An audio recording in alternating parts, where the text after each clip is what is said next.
So let's get to the sort of like a seminal moment in your career, which would be the World Class win. I believe that was, I don't have it written down my questions, 2014. Was Yep. that the year you Yep. took it all? Yeah, that was my season. Yep. Um, so you submitted a cocktail, so for listeners, World Class has many different events. There are speed rounds, there are multiple levels of competition, multiple cocktails at these levels.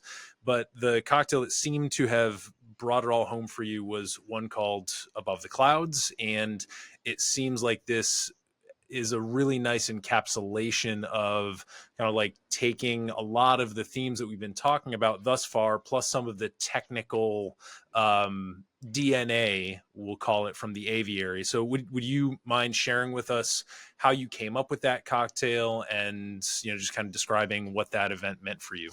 Sure.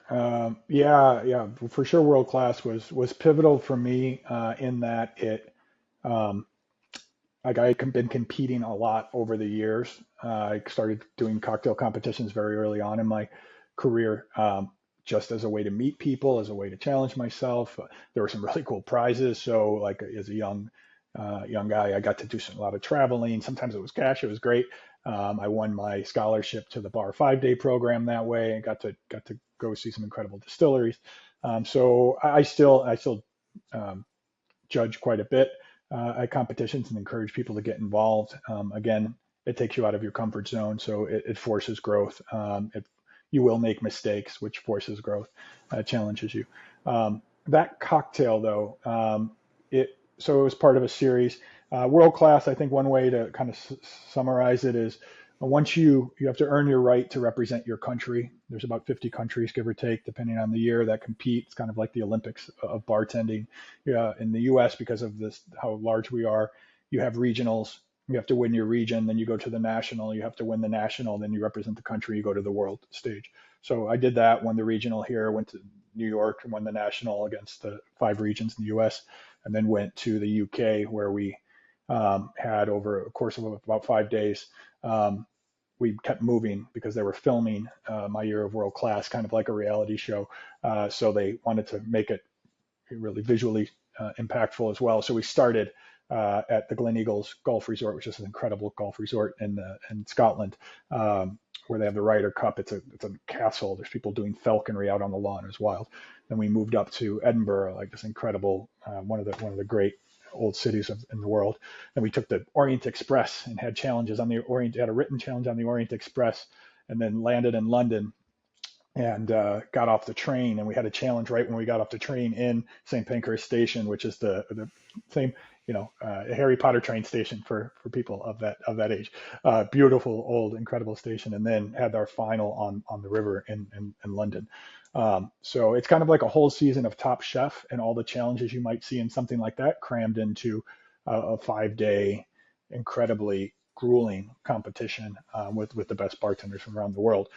The cocktail you're talking about, Above the Clouds, this is Ranzacapa rum from Guatemala. Above the Clouds is one of their slogans because of their aging facility is at an extremely high altitude above the clouds.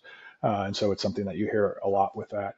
That whole round, one of the challenges was to look at spirit through time.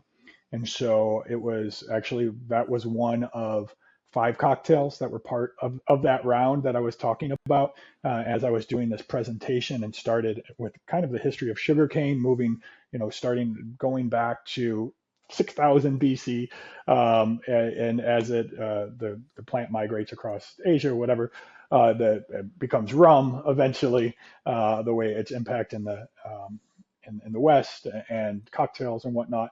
And I teed that up with a bunch of different cocktails being really rudimentary, the opposite of an aviary cocktail, based on early grog, which, like sailors, grog with just lime and rum and a little bit of sugar, which really then becomes the daiquiri, right? How many great cocktails are that holy trinity of rum, lime, and sugar at their root?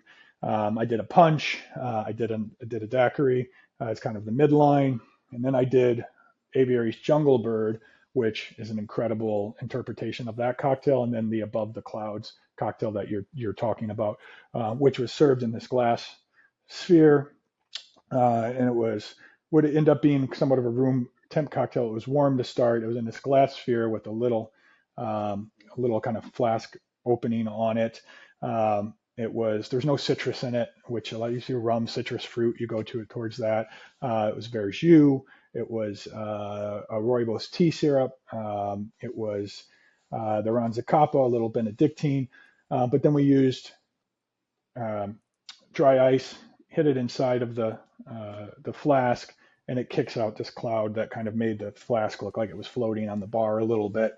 And that dry ice technique, when you have really aromatic components, also brings in a heavy aromatic note, which is so. When I look at this even with a simple cocktail. If I were to, my home bar behind me, if I were just to whip up a daiquiri for you, I want to think I'm going to find the right glass for you. I want to find the right rums. I want to make sure it's the right temperature. And if I learned anything at aviary, or something that I think we were doing unwittingly at the drawing room, it is, and the sensory experience is real. Like you have, if you can trigger and think about all of the five senses as you make and design a cocktail, how does, of course we think taste, we go like, that's the most basic we think of. It's a cocktail, it has to taste good. And yes, it does. But along with taste, like what's the texture, what's the temperature, how does the glass feel in your hand? Again, texturally from a temperature standpoint, visually, obviously we think about that as well. The garnish, how does it look? The aroma is massive. But you can have auditory cues in a cocktail. It's possible. It's something that we've certainly worked into drinks over the years. And even simply, it happens all the time. It's like you crack a can of Coke or a bottle of Coke, like that sound, that release of gas tells us it triggers refreshment and it triggers nostalgia. Depending, each person's memories are different, but in general, when you pour it, there's something about that sound of it fizzing up that has a visceral response to it. So we look at all of those things, and that makes a memorable drink or a memorable experience. Now, all that said, that thing got to taste good. Like for me, like when you build someone up that high and you do all these things, this is where I kind of go back to talking about fireworks and understanding the how and the why. And most importantly, if you build someone up so high on something and then they taste it and it's not a great cocktail, then it's womp womp. It's a long fall down. And so it almost stings worse than having a cocktail that you did not have such anticipation for. And I talk about that as well. I do think anticipation is the sixth sense, kind of leading. You can toy with people with that, and really lead them up to something. And great chefs have been doing that for many years. Chef Achatz does it at his restaurants. You look at the Thomas Kellers of the world, Curtis Duffy's, different. They understand the sensory play and how it engages, and they're thinking about it very, very intentionally. But again, this goes down to even the most simple cocktails. A Moscow Mule, like, does it taste different if it's in the copper mug than it does in a glass? Like, not the liquid itself necessarily, but does it feel? Yeah, it does. I mean, it feels different, I mean, it does. Drinking from a metal glass actually does feel different than drinking from glass, but it feels more complete. It feels more thoughtful. It takes you into takes you someplace, when you have those little details. So. It occurs to me that it's very serendipitous that your prompt for this challenge was spirit through time, because everything that you're talking about, like with anticipation and, being the sixth sense and like this whole narrative structure, or the conductor's metaphor that you were mentioning previously, and, building and, peaks and valleys, all of that is temporal, right? All of that is occurring on a timeline. Mm-hmm. And so it's so serendipitous to me that this cocktail that was this peak moment for you was one that really played to that, where you've got this dry ice sublimating. Is that the correct term, sublimating? I don't want to misspeak on that. Sure, I'm with you on it. Yeah, and this is something. So like with that, obviously, quick disclaimer: don't put dry ice in a drink that somebody's going to drink. we with that drink, and it's something that we put a version of on the menu at the aviary at that time. We didn't even give the guests the straw yet because you need a straw because it's this little flask to get to it. So we don't give you the straw until it's done doing its thing, and then the straw is sitting there. So you can't really, and you're instructed obviously again and again. But yeah, it kind of fizzles through. It does its thing. It takes the warm cocktail or the hot cocktail and takes it into more of a room temp situation, which again, even at that time, there's not a lot of people doing room temp, and I don't love a room temp cocktail. It worked in this case. It was still slightly warm, and made sense. I'm not a huge fan of room temp cocktails, but Interesting. So yeah, so as I understand, you got to let the dry ice is technically safe. You got to let it completely blow off. So yep, it makes sense that you keep the straw separate. But again, that speaks to that anticipation being the sixth sense. So yeah, yeah. And that was something we did a lot at the aviary, and they still do. You kind of, even just by walking by and dropping a coaster or marking the table, like, and then not, you don't even need to say anything to the guests at that point. They know something's coming. They don't know what yet, but like you've done something different. Like, and if we've ordered different drinks, then you might have something different in front of you, and I might have something else in front of me. Maybe you have the serving glass that doesn't quite have the cocktail yet, or some other piece of the puzzle. And that's part of the anticipation. And it's just kind of like, oh, like what's happening? What are we getting? And you don't get that a lot in cocktail bars necessarily, and cocktail experiences. So, and there's room in the world for that. Nor do you want every single drinking experience to be like that, right? You don't want every dining experience to be like that. But there's a time and a place, and we live in a world that has, we live in a time when we can, in cities large enough that we can have all of those bars coexist together and be part of the tapestry of the F&B scene, right? exactly. Well, and sometimes you just want to walk over to the fridge and grab an already chilled down can right out of the door Oh, I and just pull a appreciate this tab. segue. Look at you. I've been doing this for a few hundred episodes now. Nice, Uh, nice. so I mean, what strikes me as a very stark contrast is a dry ice cocktail with rooibos tea, and you're keeping the straws for them until just the right moment. You win this huge accolade, and then we're talking about craft house cocktails. So walk me Yeah. through how you go from this crazy technical, this apex of technical cocktail craft, to deciding that in, I believe, like 2013 is when this started, according to Hmm. my research, That's accurate. which is like, one, just let me say, 2013 is a crazy early time to bet on canned cocktails. I mean, like 2020, sure, very obvious, but Yeah, 2013, maybe not when I would expect to hear you double yeah, down on this thing. So talk to me about canned sure. cocktails directly after World Class and Yeah. this crazy aviary So experience. that yeah, you nailed it, hit the nail on the head. People thought we were fucking nuts. People thought I was a sellout. What are you doing? Like you're ruining the craft. All kinds of crazy shit came from all different directions. Some people were like, "This is awesome." So the idea for Craft House started when I was still at the drawing room prior to the aviary. It was a conversation as I got hired there. I was like, "Hey," one of the actual owners of the drawing room, this guy Matt Lindner. So we worked together for a decade in opening those bars. He and I partnered to make Craft House cocktails. It was 2 years of conceiving the idea, R&D, because it was so new to do. These are complete cocktails. They're not highballs. They're not sparkling. They're not soda cocktails. It's not a high noon or a white claw or something like that. They're fully composed cocktails, and they were born at the drawing room. And it wasn't like we weren't like, yeah, there was no trend to chase because it didn't exist yet. But they just came out of and I think good ideas, like I think the best ideas usually come from people who are in a field seeing a need and then filling that need, as opposed to the other way around. We have big companies with a lot of money being like, hey, we can make money doing this. Other people are doing it. Let's jump in on that. And the good stuff comes that way because they have massive resources.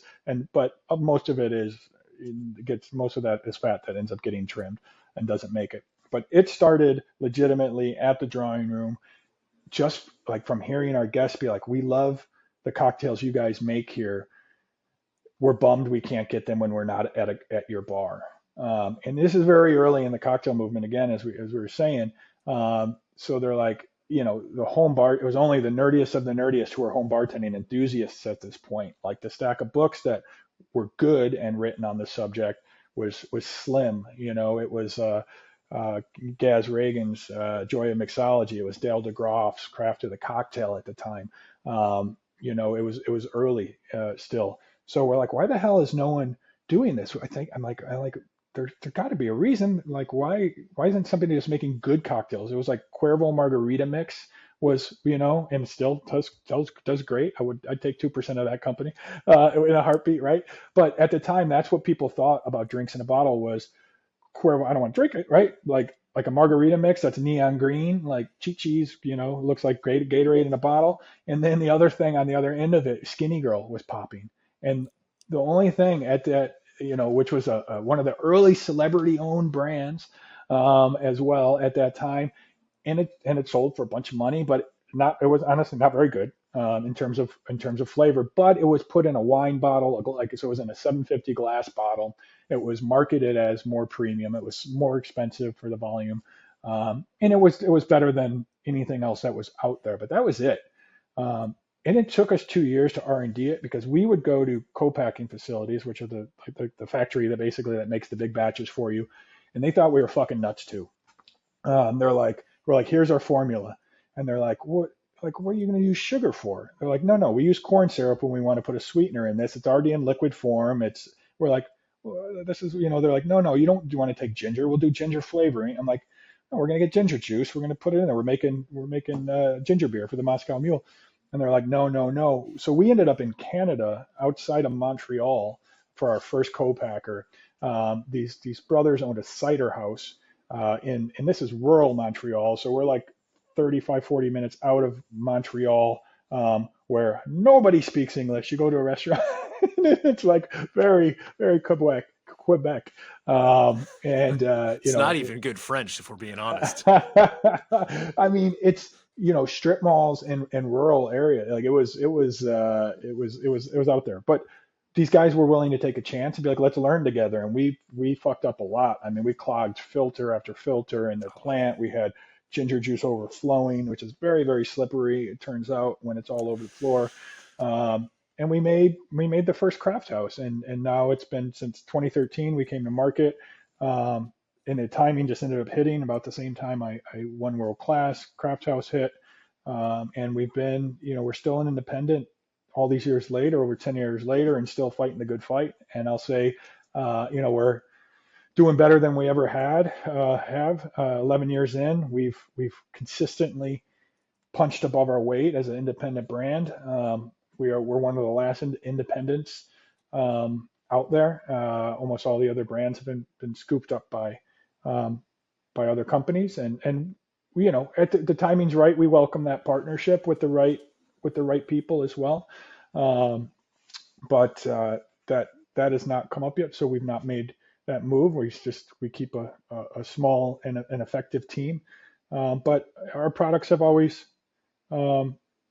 shone through. Never been the cheapest thing on the market, but we've continued to win partners and get great placements because we have a lot of buyers who will then just get the cheapest thing, but we find enough buyers that are like, no, yours is the best. Yours tastes the best, so we'll pay a little more, even though it affects our bottom line, because we want to give that guest experience to our whoever, whether it's a hotel or an airline or whatever it may be.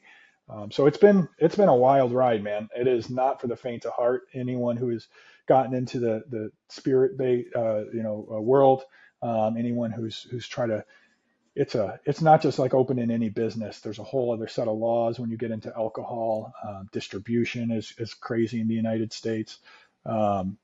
It's still stuff that literally is still residual from prohibition ending in 1933. We are still affected by it today, and laws that were on the books then still affect the way we run businesses today. It is a very, very tough business, but we were having fun with it. And we're like I said, we're doing better than ever. We've grown with it. Those were not canned cocktails that we started with in 2013. We started in 750 glass bottles with a flip top, like the Grolsch type flip Yep. top. Each one had to be put on by hand onto the bottle. There's no mechanical way to attach that and then close. We wanted a reusable bottle that people could, and a lot of restaurants ended up using them for their water bottles and stuff when they were done. And now we are in canned format as we've listened to the market and saw how things have evolved, how the categories evolved. So what are some of your favorite flavors or expressions or cocktails that you do? And Sure. what are some of the major partners like? So if somebody happens to be getting on a flight, what Yeah. airline would they, Yeah. what big retailers can people keep their eyes peeled for? Yeah. So we've done a lot of things over the years in terms of cocktails that we've tried. When we started, we always went a little left of center. So we did not. You would think a margarita should be one of your first cocktails that you would launch with. We intentionally did not do a margarita in 2011 when we conceived the brand and we're working up recipes because so many of the prepackaged drinks that you could buy were margaritas at that time, and they were so bad. Where like people have this association with margaritas off the store shelf, and we don't want to do that. And Matt and myself, again, like we had Salud Tequila Lounge very, very early, which very oddly, Julio Bermejo from Tommy's in San Francisco was consulted on that bar in like '04, '05, very, very early. And nobody was talking about Tommy's very much at that time. Nobody knew what a Tommy's margarita was at that time. It would be 10 years cycle back around that Julio and I then find one another again because he's involved as a judge in World Class from time to time and as an educator, and we now are still friends, but come back around in the cocktail movement.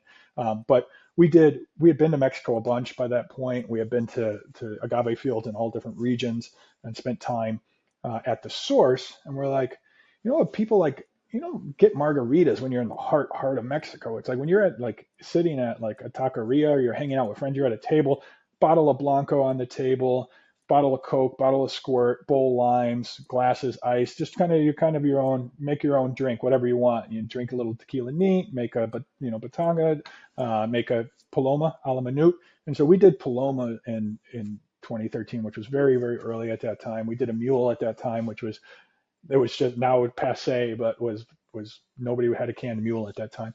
And now we've gone through, we figured out some things. I mean, we work with some great spirit partners. I'm a big rummy. I'm a big rum fan. If you like, you can't really see too much on the back bar, but there's a lot of rum back here and in the cabinets. So we got I met back in the drawing room days, Alexander Gabriel from then Plantation, now Plantaray Rum. And so we're able to buy bulk rum from them for our daiquiri, pineapple daiquiri. Like I think a lot of bartenders love the Stiggins extra fancy pineapple rum. So we use that. We use their 5-year Barbados rum. When we just launched a Mai Tai, which is like honestly, I'll toe to toe this with most Mai Tais outside of going to a great cocktail bar and getting one in it. It is so on point. We're using the Plantaray rums. Went to our friend's bartender owned brand, Liquid Alchemist, for the Orgeat. And so it's a strong cocktail. And then we just launched our very first fully original cocktail, like unknown, not a classic, one called the Moonlighter, which is a drink I designed and we served at last year's Emmy Awards. And designed it for I designed cocktails for a couple big events, the Oscars, the Emmys, for almost 10 years now. It's been great partnership with those brands and Kettle One Vodka, Don Julio Tequila, and some others. But we did that cocktail, and I was like, this drink would be great. So I worked heavily on a bar in New York last year as well. We put the drink on the menu there, and I'm like, I think we could put this in a can. I don't know if people have never heard of a Moonlighter. What the hell is this? But essentially, it's a clarified vodka Collins, which we simplify on the label to vodka spritz, just because it's a little bit more accessible to the general public. But Right. vodka, a little bit of tartness, balanced out with just the right amount of sugar, lavender, chamomile, and it's just great kind of fizzy highball. So yeah. Anyways, that's a lot. Sorry, rambled. Yeah. Yeah. And so United Airlines, I believe, I recently flew United, and I happened to see a couple of craft Yeah, houses on the menu. yeah, that's on United. That's absolutely huge for us, and such an incredible partnership that we just kicked back off this year. We were on United in 2016. We are a brand that was born in Chicago. I'm born and bred, sitting in Chicago right now. United is based in Chicago, so there's that great tie-in there. And we kept in touch after that first go round, and they've got a great person in charge of beverage who loved the brand and tasted through, I would guess, well over 100 different RTDs, and we came out on top, which is so flattering, and is a huge partnership, and it's the opportunity for like actual millions of people to try those drinks over flight. So we've got two drinks. We've got the Moonlighter and the Paloma on United, and then on all the flights in the U.S., and then on the out to Hawaii, the addition of the pineapple daiquiri and the Mai Tai.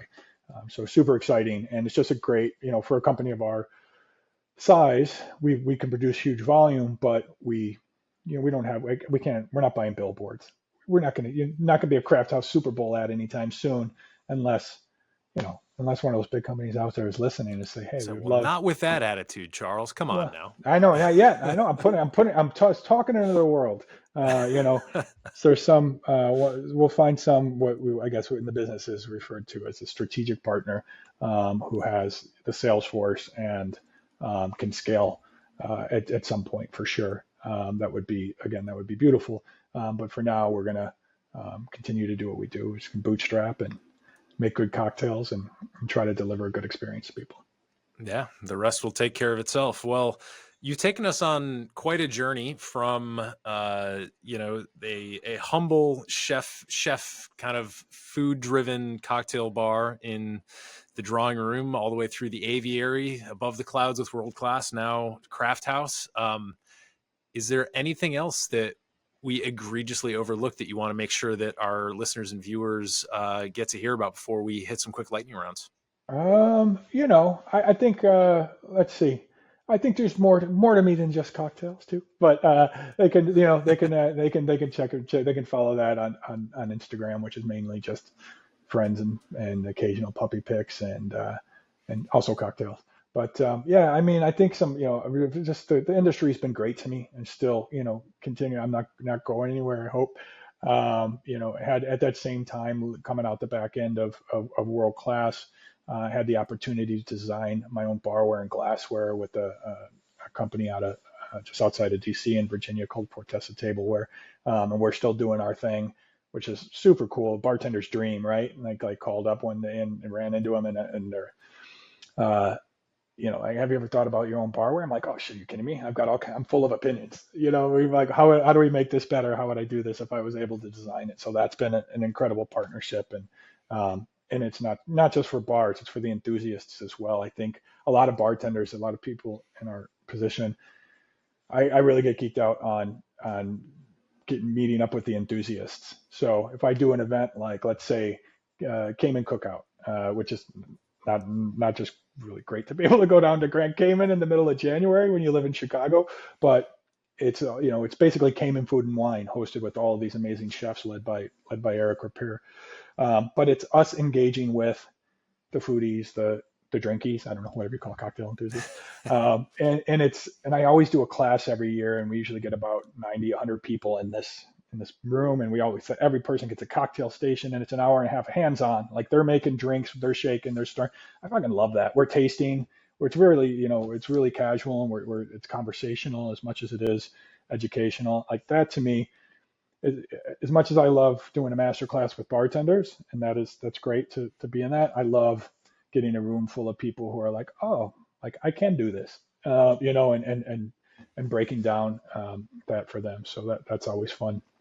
But yeah, I don't know what the hell else do I do. Yeah. Definitely, I got a good vintage bug and hobby. So just as a little fun on the side, I got a little vintage side hustle with one of my best friends called Telltale Vintage on Instagram, where we kind of uh, make sure I don't become a hoarder and share that stuff with people. So that's always kind of fun and another part of our personality as well. But Oh, we may get to that in a second here, but yeah, I just on the barware note, I I love the balance of functionality and aesthetics with it because it's very beautiful, but also you put in some very utilitarian touches, like the bar scoop has some vents in it so that you don't get ice in the drink, for example. Yep, little drains in there. Yeah, yep, exactly. yep. So very very very nice barware setup. But for That now, was not let's. planned, by the way. That was just sitting right next to me, actually. My ice bucket. Well, you for listeners, you may not be able to tell, but I was able to do a lot of my research for this interview on YouTube. So, in addition to all the resources we've listed, head over to YouTube. There's at least a decade of videos featuring you on there. So there's plenty to learn from you, even if they can't get down to the Caymans. But let's hit the lightning round. All right, let's go. I want a maximalist foodie day in Chicago. So assume I'm willing to wake up early Yes. and hit multiple places and All right. assume that I'm just a bottomless pit and I'll eat whatever you put in That front of is. me. Where are we going? I know. I was going to say we need to be ruminants. We need multiple stomachs to get through this. I love the diversity of Chicago's food scene. I think it's great from diners to Michelin starred restaurants. So I don't know. We got to start with the big breakfast, and I think it's one of our great diners. And there's a place actually burnt down, Irene's Finer Diner, but it is being rebuilt. It's up on Irving Park Road. And it should be open again any day now, but it's just great sleeper diner owned by industry folks that you could bring your grandma to, and she'd be like, "Oh, those were great eggs." But anyone else, you start to notice details. They bake their own bread, they make their own jam. Like, it's just really a cut above. And we're going to also assume that there's no waits and there's no reservations we need to worry about. Um, I don't know, maybe lunch you get over to Kasama, which like just really opened up the world for now we have Filipino dining in a new light, shining a light on it. I guess it's just not a cuisine that now you're seeing multiple places. Very tough to get to get into, but absolutely delicious from morning till night when you can get in there. And again, we're not counting calories when we're talking about Not with Filipino food, no. no, any of this. I think I was vegetarian and pescatarian for a very, very long time, almost 8+ years. And then one of the things I did as I fell off that wagon or changed my eating habits a bit was went on a Italian beef crawl. And I grew up about 3 blocks from Comiskey Park, where the White Sox play baseball on the south side.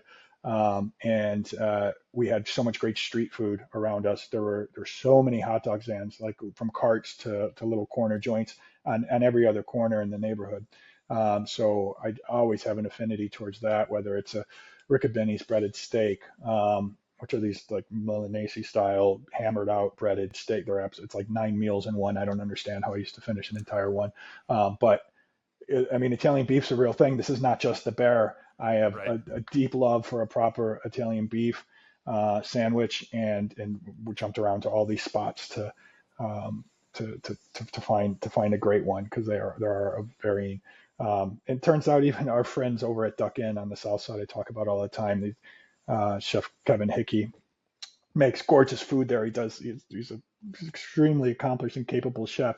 And they're like, we need a really good beef, and there's not one right close to us, since they put on their decent beef and make one of the best ones in the city. So it's kind of a little sleeper item that's on their menu. But then I think, we are, and God, where do we go? Do we go to Pilsen and we stop and which is a long time neighborhood where a lot of densely populated, with Mexican immigrants, and some just fucking awesome food. Great bars, great food. It's evolved. It's right nearby. Kind of abuts the neighborhood I grew up in, and it's changed a lot. It's gentrified as well as that's happened, but they're still loaded with great, authentic Mexican restaurants. I think we got to stop at some of our Michelin star restaurants, right? Let's put a shirt with buttons on it on, like lose the hoodie, Yeah. Yeah. for that, and we eat at the original. You go dine at Alinea. Can you fit two in? And we go to Oriole as well. Yeah. Um, or I was just at Loyalist, which is below one of our other Michelin-starred restaurants, our only other 3-star. So you get one of those big meals in, and then you got to have a nightcap somewhere, right? Grab a cocktail at one of the great dives in town, and we're certainly having cocktails in between this as well, and we're stopping around at some great places, maybe Meadowlark, Lemon. Uh, we can pop into the Aviary, get into my alma mater, do a little damage in there, and then finish off with the rest of the industry at some place like Clark Street Ale House or Best Intentions, perhaps, or something like that. I don't know. What's the late night food that we got to get? I got to get a Hmm. slice in there at some point for you, but it's going to be. I'm sorry, and I feel it's going to be pub cut. It's going to be cross cut, squares and corners. It's not going to be deep dish for me. So. Yeah, yeah, fair enough. I'm with you on that. Well, that is wow. I asked for maximalist and you delivered. Whew. I've got chills, so I've got plenty on my list for when I get You're to going to need a Chicago. couple stints as well ready for the Yeah, old. yeah, It's going to be like a SNL yeah. skit. Yep, Got a sausage in there. yep, yep. All right. So you mentioned that you judge for World Class. This is a question from friend of the podcast, John Mateer, who is a world class competitor himself. Yep. What's something that makes a competitor stand out and grab your attention, either for better or for worse, when you're Sure. judging? Sure. So go back to rewind that episode and talking about that intentionality, absolutely key. Them being themselves, sincere to who they are, not necessarily don't emulate what you think you should be doing. Um, the biggest thing in competition is to make the judges just feel like they're guests at your bar. Take them into your world and make them forget for the 6, 8, 10 minutes, whatever you have with them for that round, make them forget everything in the room around them. Set the stage as much as you can. If you're allowed to play music, do that. If you're allowed to, if you can get some sort of aroma in there, just bring them into your world and host them like they're sitting at your bar. It's that level.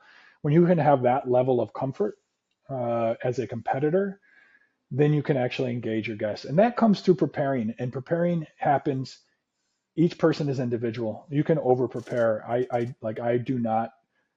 I don't write scripts. I don't memorize word for word. I find that comes across insincerely for me. I make just little bullet points that I want to touch on.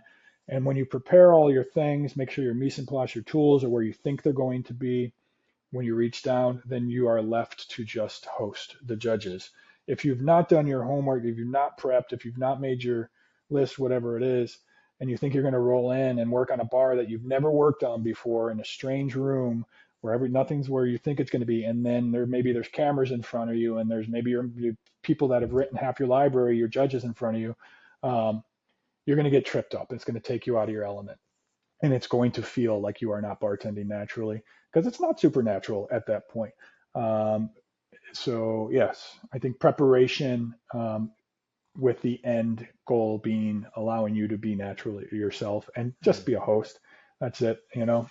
Um, I think be in the moment and be there with your judges as guests.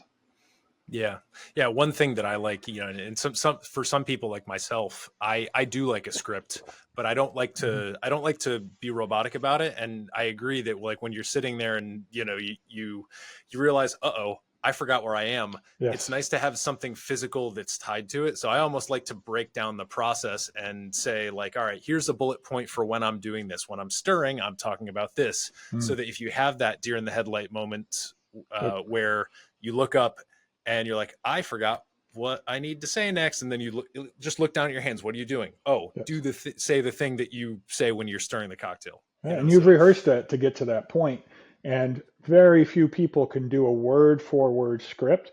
Like we're not actors, right? Like so, and acting's hard, and so when they do get tripped up, it throws. I mean, you'll end up with dead air for 30 seconds, it is like listening to the radio, dead air. You're like mm-hmm. 30 seconds feels like 25 minutes. You're like, fuck, like and you feel for people. You want them, like, we'll throw lifelines for folks. Like if somebody has not said a word in 3.5 minutes and they're bartending with their head down, I don't want to see anybody do poorly. I'd give everybody the exact same chance, but if someone's in that, I'll be like, I'll ask a question or try to re-engage them a little bit. But Right. often it doesn't work all the time because they're in their Mm. head so much at that point. It's a tricky thing. It's a tricky thing. Yeah. All right. Last thing here. You mentioned Telltale Vintage. What's your white whale in the Oh vintage and man. antique world? Is there something that Wow. you've been scouring for your entire life and have not yet landed? Yeah, I love to. I mean, it's all about going out there and discovering items. It's the hunt that like gets. I think people that are into this excited. Anyone can go online, and if you have a big enough bank account, you can buy whatever you want in the world. Like that's no fun.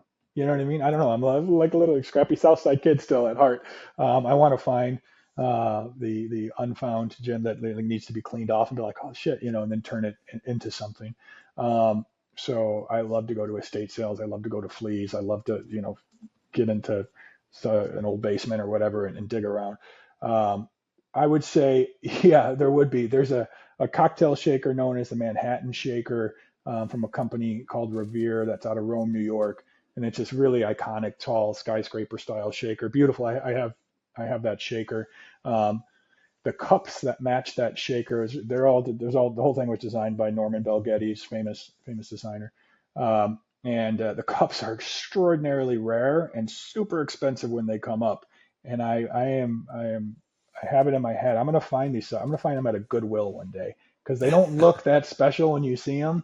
I'm like, somebody's just gonna be like, oh, they're these old stainless steel cocktail cups. And I'm gonna find them at a flea market or something in the bottom of a box with a bunch of old silver or something. But yes, I got the candle holders, I've got the tray, I've got the shaker, all sitting on my shelf up here in front of me here. Actually, I just can't find those damn cups. I'm gonna shake a cocktail in that beautiful Art Deco shaker, and I'm gonna pour it into that cup and drink it, and with a big smile on my face, and hang over the next day. Well, I love that. I love that we're ending on an aspirational to be continued. Thanks for sharing your journey thus far, and I'm sure that our listeners and viewers will follow you on social to see what's next for you. Charles, what's that Instagram handle and any other way that you want folks to stay in touch? Yeah, thank you so much, and thank you for the thoughtful questions and the time that you put in as well. Let me say that. But yeah, mostly on Instagram at Charles Joly, and you can check out our cocktails at Drink Craft House. Our vintage page is Telltale Vintage, TAIL Vintage, and we take and donate a chunk of that to different animal rescues. Everything that we sell goes to that. And let's see what else. Our barware is at Fortessa Tableware. But hit me up on. I mean, it's just me. There's no social media manager. If you send us a note through Craft House or my page, that's how we get back to you. Awesome. Well, Charles, thanks for all that you've done for the industry, and thanks for being a guest here on the Modern Bar Cart podcast. Cheers, man. Thanks so much. Cheers.